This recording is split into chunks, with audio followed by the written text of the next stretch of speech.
GMA Weather, serbisyong totoo ng GMA News. Hi, good morning, Susan. Morning, Matani. At good morning po mga kapuso. May chance sa muli ng ulan dito sa Metro Manila at base nga sa datos ng The Weather Company, posibleng mamayang hapon po, yan yung pinakamataas na numero ng chance ng ulan mula alas 3 ng hapon yan hanggang mga bandang alas 7 ng gabi. Pero sa kabila niyan po, magiging maalinsahan mga kapuso, unti-unti tumataas yung ating init factor. Ngayon, posible 38 degrees Celsius bago mananghali.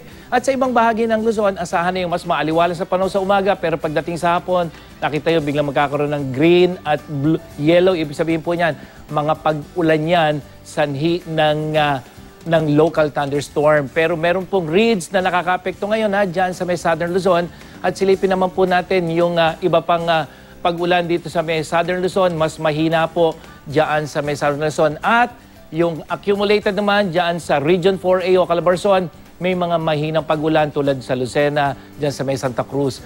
At sa Visayas naman, asahan naman natin yung mas maaliwalas na panahon, pero may mga pag-ulan. Yan po ay yung maaliwalas na panahon, dulot po yan dito ang tinatawag nating ridge ng high pressure area. Pero merong mga mahinang pag-ulan sa ilang bahagi. At alamin naman natin yung accumulated rainfall forecast dyan naman sa Central Visayas, may mga pag-ulan sa Tagbilaran, dyan sa Cebu at dyan sa may Dumaguete.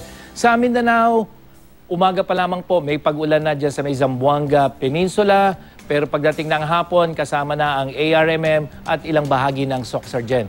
Yung posibleng dami naman ng ulan dyan sa Caraga Region o Region 8, ngayong araw na ito dyan sa Tinagat 9 mm at sa ilang bahagi asahan din ng pag-ulan sa rehiyon ng Caraga.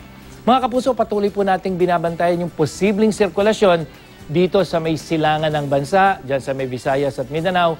Base sa wind forecast map ng The Weather Company, posibleng lumapit ng gusto itong sirkulasyon na ito dyan sa may Eastern Visayas at Northeastern Mindanao. Pero sa ngayon, mga kapuso, mababa po yung tsansa na maging isang ganap na bagyo ito, pero asahan nyo magdudulot yan ng mga pagulan sa mga susunod na araw.